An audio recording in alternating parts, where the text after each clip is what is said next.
श्री स्वामी समर्थ. जय जय स्वामी समर्थ. श्री स्वामी समर्थ. जय जय स्वामी समर्थ. श्रोते हो, तुम्हा सगळ्यांचं खूप मनापासून स्वागत आहे आपल्याच आणि आपल्या हक्काच्या चॅनलवरती, म्हणजेच कृपाछत्र स्वामी या यूट्यूब चॅनलवरती. आजचा अनुभव परत पुन्हा एक नवीन वळण, एक नवीन आशा, नवीन किरण घेऊन आलेला आहेत. तर चला आजचा अनुभव आपण ऐकूया. तत्पूर्वी आपण श्री स्वामी समर्थ महाराजांना त्रिवार मुजरा करून स्वामी समर्थ महाराजांना विनंती करूया की महाराज, प्रत्येक दिवशी, प्रत्येक येणाऱ्या क्षणाला, प्रत्येक मिनिटाला, प्रत्येक सेकंदाला माझ्या हृदयातून, माझ्या मनातून, माझ्या शरीरातील प्रत्येक रक्ताच्या थेंबातून फक्त श्री स्वामी समर्थ, श्री स्वामी समर्थ हा जप निघत राहावा. तर श्रोते हो, वेळ न घालवता आजच्या आपल्या खूप छान आणि सुंदर अनुभवाला आपण सुरुवात करणार आहोत. आजचा अनुभव आहे एक शेतकरी दादा, जे की ज्यांचे सकाळ शेतात, संध्याकाळी शेतात असते. एक शेतकरी म्हटला म्हणजे त्याचा उपक्रमही तोच असतो की सकाळ झाली की त्याला शेतात जायचं असतं आणि संध्याकाळीही जरी सूर्य मावळला तरी त्याची कामं काही संपत नाही. तर आजचा अनुभव असाच आहे. दादा आहेत बारामती येथील. बारामती येथे हे दादा राहणारे आहेत आणि दादा म्हणतात, मी कसा स्वामी सेवेत आलो हे मला देखील कळालं नाही, पण हे सगळं जे काही आहे हे श्रेय मी माझ्या पत्नीला देणार आहेत. कारण काही दिवसांपूर्वी, गेल्या 2 ते 3 वर्षापूर्वी ती स्वामी सेवेत आली. आजूबाजूच्या स्त्रियांनी तिला स्वामी सेवेच्या म्हणजे मठाबद्दल माहिती दिली, स्वामींबद्दल माहिती सांगितली की तू रोजचे 3 सारामृताचे अध्याय आणि रोजच्या 11 माळी जप करत जा. तुझ्या आयुष्यात येणारे संकटे आपोआप टळतील. आणि तिने त्या गोष्टीवरती विश्वास ठेवून ती सेवेला लागले. आणि सेवा करता करता तिच्या मनात असा विचार नेहमीच असायचा की स्वामी, जशी मी सेवेत आली तसे माझे पतीही या सेवेमध्ये यावे आणि या सेवेचा जो मेवा आहे तो त्यांनीही चाखून बघावा. झालं असं की मठामध्ये पारायण होतं श्री गुरुचरित्राचं. आणि गुरुचरित्राचं पारायण चालू असतानाच माझ्या पत्नीला अडचण आली. 3 दिवसाचं पारायण तर होऊन गेलेलं होतं, पण उर्वरित राहिलेले 4 दिवसाचं जे पारायण होतं ते बाकी होतं. आता तिला बऱ्याच ठिकाणी बरेच शोधूनही तिला कोणी त्या पारायणाला, म्हणजेच त्या ग्रंथाची उर्वरित राहिलेली सेवा पूर्ण करण्यासाठी कोणीही भेटत नव्हतं. तर ती खूप म्हणजे हळवळल्यावानी ती माझ्याजवळ आले आणि मला म्हणू लागले, अहो आता हे काम फक्त तुम्हीच करू शकतात. कारण मी बऱ्याच ठिकाणी बऱ्याच सेवेकरी ताईंना पण विचारलं, पण कोणालाही जमणार नाही. तर तुम्ही तेवढं ते 4 दिवसाचं पारायण पूर्ण कराल का माझ्या जागेवरती बसून? आता तिलाही विचारताना खूप प्रश्न पडलेला होता की मी हो म्हणतो की नाही म्हणतो. पण कदाचित ही स्वामींचीच इच्छा असेल. मी काही विलंब न करता मी हो म्हणून गेलो. आणि हो म्हटल्यानंतर मी दुसऱ्या दिवशी जसा मी तिथं पारायणाला गेलो, अगदी शरीराच्या एक एक भागातून जणू जसा काही नकारात्मकता, खूप जांभोळ्या येणं, आळस येणं, कंटाळवाणे वाटणं, सारखं उठून जावंसं वाटणं, ह्या सगळ्या घटना, सारखी चलबिचल, हालचाल, हे सगळं काही माझ्या बाबतीत घडत होतं. आणि तिथं एक पायजामा घातलेले सफेद कपड्यांमध्ये टोपीवाले एक आजोबा होते. ते माझ्यावर नजर ठेवूनच होते.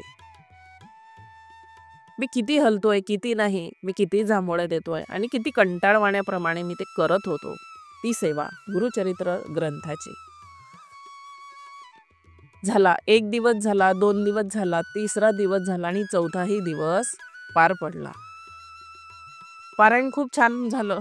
सगळं काही स्वामींनी सेवा करून घेतली. माझ्या मनात असो किंवा नसो श्रद्धा, पण स्वामींनी ते मात्र करून घेतली. आणि झालं असं की ज्या दिवशी सांगतेचा दिवस होता त्या दिवशी केंद्रामध्ये खूप धावपळ होती. आणि ती धावपळ बघून मी फक्त एवढंच म्हणत होतो, दोघी पाय असे हाताच्या मध्ये घेऊन घेतले आणि विचार करू लागलो हालत हालत की ही लोक एवढी काय या स्वामींसाठी धावतात, काय असं काय दडलेलं तरी काय आहेत ह्या स्वामींमध्ये, कोण आहेत हे स्वामी. मी ही सगळी प्रश्न माझ्या स्वतःलाच विचारत होतो. तेवढ्यात ते जे पांढरे कपडे घातलेले, पायजामा घातलेले आजोबा माझ्याजवळ आले आणि मला म्हणू लागले, काय रे, काय शोधतोय तू? भगवंताला शोधतो आहे? ज्याच्या दरबारात तू बसला आहे तू त्यालाच प्रश्न विचारतो आहे? आता हे सगळं माझ्या मनातलं त्यांना कसं कळलं, काय कळलं, मला याचा काही सुगावा माहिती नाही. पण जणू जसं काही त्या दिवशी ते मला फक्त मार्गदर्शन करण्यासाठीच आलेले होते. ते त्यांचे प्रश्न मला सारखे विचारत होते की का रे, तुझ्या मनात असं काय येतं रे, की हे स्वामी कोण आहेत, लोक यांच्यासाठी का धावतात, जाणून घ्यायचंय तुला तर ऐक. तू कधी ह्या गोष्टीचा विचार केला आहेस का की आपल्याला तरी भगवंताने 2 हात, 2 पाय, चांगले विचार करण्याची बुद्धी दिलेली आहे, ऐकण्याची क्षमता दिलेली आहे, बोलण्याची चांगलं गोड मधुर बोलण्याची वाणी दिलेली आहे, तर आपण याचा काही उपयोग केला आहेत का? एखाद्या भगवंताच्या कार्यासाठी किंवा एखाद्या चांगल्या गोष्टीसाठी आपण याचा उपयोग केला आहे का? तू कधी विचार केला आहेस का की एखाद्या व्यक्तीला अपंगत्व जेव्हा असतं आणि त्यात तो एक जो अवगुण असतो त्याला त्याच्या किती वेदना होतात, हे तू कधी जाणून घेतलं आहेस का रे? पण भगवंताने तर तुला किती छान, किती व्यवस्थित सगळं काही दिलेलं आहे, तर तू त्याचा उपयोग करतो का व्यवस्थित? हा, तू जे काही तुझं काम करत असशील, शेतात म्हण, घरी म्हण, ते तू प्रामाणिकपणे पार पाडतो. पण ज्या भगवंताने तुला या धर्तीवरती पाठवलेलं आहे तुझ्या काहीतरी उद्दिष्ट साधण्यासाठी, ते तुला माहिती आहे का रे? आता माझा अभ्यास इथं मात्र कमी पडत होता, कारण आजोबांची काही प्रश्नावली ही संपत नव्हती. मी शेवटी आजोबांना म्हणालो, आजोबा, मला यातलं काहीही माहिती नाही हो, आणि मला ह्या सगळ्या गोष्टींची गोडी सुद्धा नाहीये, पण मी नक्कीच प्रयत्न करून बघेन. आणि त्या दिवसापासूनच थोडं का होईना मलाही त्या गोष्टी थोड्याशा मला बोचायला लागल्या की खरोखर एखाद्या व्यक्तीला जेव्हा अपंगत्व असतं किंवा एखादी व्यक्ती जिला अंधत्व असतं, जे कोणी ऐकू शकत नाही, बोलू शकत नाही, जे काही कोणी करू शकत नाही, एकाच जागी अंथरुणाला खिळून असतात, असेही बरेच मंडळी जगामध्ये आहेत. तर यांच्या भावना काय असतील? पण आपल्याला परमात्म्याने किती छान सगळं काही दिलं आहे, मग आपण ह्या परमात्म्यासाठी आपण काहीच करू शकत नाही का? तर हो, करू शकतो. मग मी मात्र रोज शेतामध्ये तारक मंत्र आणि स्वामी समर्थ महाराजांचा जप मी ऐकायला लागलो. आणि करता करता असे बरेच दिवस निघून गेले आणि एक दिवस असा उजाडला की त्या दिवशी माझ्या पत्नीने केंद्रामध्ये म्हणजेच मठामध्ये तिने नैवेद्य घेतलेला होता. आता मी ठरवलेलं होतं की देवा, मी तुझी एवढी आराधना करतो रे, कधीतरी मला येऊन भेट रे, मला कधीतरी तुझा अनुभव समजू दे की हो, तू खरोखर माझ्या हाकेला धावून येतो आहेत का. जणू जशी काही मी परीक्षाच घेत होतो. आणि त्या दिवशी केंद्रात आम्ही दोघेही गेलो, आरतीला उभे राहिलो. नैवेद्य माझ्या पत्नीने जो काही, तिथल्या सेवेकरिताईंनी माझ्या पत्नीने जो काही तो त्या याच्यामध्ये ठेवलेला होता, मी तो नैवेद्य दाखवताना फक्त एवढंच म्हणालो, स्वामी, जर माझी खरोखर सेवा जर तुमच्यापर्यंत पोहोचत असेल तर आज मी जो नैवेद्य तुम्हाला दाखवलेला आहे त्यातला थोडासा तरी घास तुम्ही चाखून बघावा, जेणेकरून माझ्या भक्तीची मला हे कळेल की हो, माझी प्रार्थना तुमच्यापर्यंत पोहोचते आहे. झालं असं की आरतीही पूर्ण झाली, व्यवस्थित सगळं काही पार पडलं आणि सद्गुरुनाथाची प्रार्थना असते ती जशी चालू झाली, मला माहिती नाही की माझ्या हृदयातून अशी कोणती भावना जागृत झाली आणि मी अक्षरशः त्या प्रतिमेकडे बघून मी हुंदके देऊन रडू लागलो. जणू जसा काही लख्ख प्रकाश माझ्या समोर पडला आहे आणि मी फक्त त्या प्रतिमेकडे बघतो आहेत आणि माझ्या समोर साक्षात स्वामी बसले आहेत. मला खूप प्रश्न त्यांना विचारायची होती, पण मात्र सुचत नव्हतं काहीच. मात्र कंठ हा खूप दाटून आलेला होता. मी खूप रडत होतो. आजूबाजूची सगळी मंडळी माझ्याकडे बघतही होती की यांना झालं तरी काय. सगळं काही झालं, प्रार्थना झाली, सगळं काही झालं आणि ज्या वेळेला तो नैवेद्य माझी पत्नी डब्यात भरायला घ्यायला गेली, त्यावेळेला साक्षात तिथं जो डाळ आणि भात होता त्यातील घास महाराजांनी चाखलेला होता कारण तीच स्वतः मला सांगू लागली, "अहो, आजचा आपला नैवेद्य स्वामींनी ग्रहण केलेला आहे, बघा तर जरा." तिने सगळ्यांना देखील सांगितलं. तेव्हा कारण ती म्हटली, की "मी भात हा पूर्ण वाटीमध्ये दाबून मी थाळीमध्ये टाकलेला होता. मग हा एवढा तुकडा यातला कसा बाजूला कसा झाला?" तर त्यावेळेला खरोखर मला अनावर झालं माझं रडणं आणि मला त्यावेळेलाच स्वामी समर्थ महाराजांनी प्रचिती दिली, की "परीक्षा घेऊ नको. तू फक्त नामस्मरण कर, मी तुझ्या सदैव पाठीशी आहेत." आणि त्या दिवसापासून मी कानाला हात लावून ठरवलं, की नाही, परीक्षा स्वामींची घ्यायची नाही. आणि त्या दिवशी मला खरोखर असं आतमधून दाटून आलं, की जे लोकं एखाद्या प्राण्याचा, एखाद्या निष्पाप व्यक्तीचा, एखाद्या निरपराध लोकांचा जेव्हा खूप म्हणजे त्यांच्यावरती अन्याय करतात, ते जणू जसं काही चित्र माझ्या समोर फिरायला लागलं.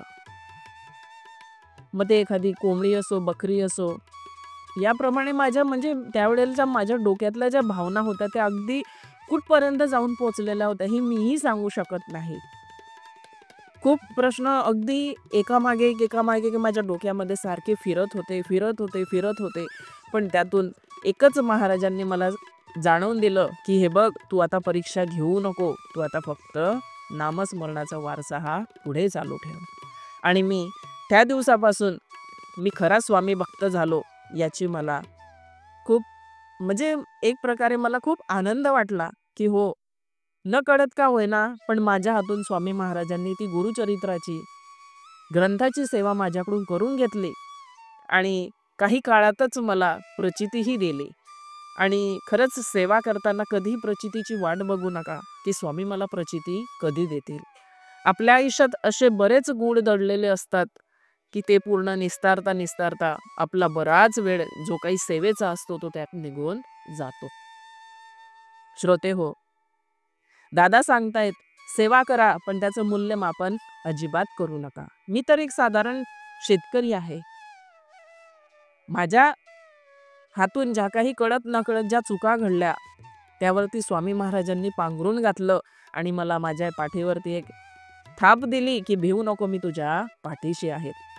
तसेच तुम्हीही स्वामी महाराजांची सेवा करा, नामस्मरण करा आणि आजवर मी हयात स्वामी महाराजांची सेवा करतो आहे, पुढेही करत राहील आणि महाराजांनी करून घेत राहावे. श्री स्वामी समर्थ. श्रोते हो, अनुभव बघा किती म्हणजे कुठून कशी सुरुवात झाली आणि कुठपर्यंत दादांना स्वामींनी नेऊन ठेवलं. तर आपल्याही प्रपंचामध्ये, आपल्याही मनामध्ये, आपल्याही बाबतीमध्ये आपल्याला असे बरेच प्रश्न आपल्याला भेडसावत असतात, की मी एवढी सेवा केली तरी मला स्वामींनी प्रचिती दिली नाही. पण आपल्याला हे कळत नाही, की अरे बाबा, तुझ्या मागच्या जन्माचं जे काही कर्म आहे ते तुला अजून तुझं फेडणं बाकी आहे. जोवर ते तुझं पूर्ण संपणार नाही तोपर्यंत तुला कशी प्रचिती मिळणार आहेत. पण त्याही काळात स्वामी महाराज तुला कधी एकटं सोडत नाहीत. भले तू विसरतो त्यांना काही दिवस, बाकी स्वामी तुला विसरत नाही. स्वामी महाराज नेहमी सांगतात, "मी तुम्हाला हात दिलेला आहे, तुम्ही हात पकडून फक्त चालत राहा, नामस्मरण करत राहा, सेवा करत राहा. एखाद्या गरजू व्यक्तीला त्याची गरज भागवण्यासाठी त्याच्यासाठी उभे राहा." जो कोणी तुमच्या बाबतीमध्ये चुकीचं बोलत असेल, चुकीचं पसरवत असेल किंवा चुकीचं म्हणत असेल, त्याला नक्कीच मी शिक्षा करणार आहेत आणि हे शाश्वत आहेत. तर श्रोते हो, असेच खूप छान छान अनुभव जर तुम्हाला ऐकायचे असतील तर आत्ता लगेच आपल्या कृपाछत्र स्वामी यूट्यूब चॅनलला लाईक, शेअर आणि सबस्क्राईब करायला विसरू नका आणि बेल आयकॉनचं बटनही दाबायला विसरू नका, जेणेकरून असे प्रत्येक नवीन अनुभव, सेवा तुम्हाला या आपल्या चॅनलवरती ऐकायला मिळतील. तर आजची केलेली सर्व सेवा स्वामीचरणी अर्पण करूया. पुन्हा नवीन एका कथेसोबत, एका विषयासोबत, एका अनुभवासोबत आपण पुन्हा भेटूया. तोपर्यंत सर्वांना श्री स्वामी समर्थ. जय जय स्वामी समर्थ. श्री स्वामी समर्थ. जय जय स्वामी समर्थ.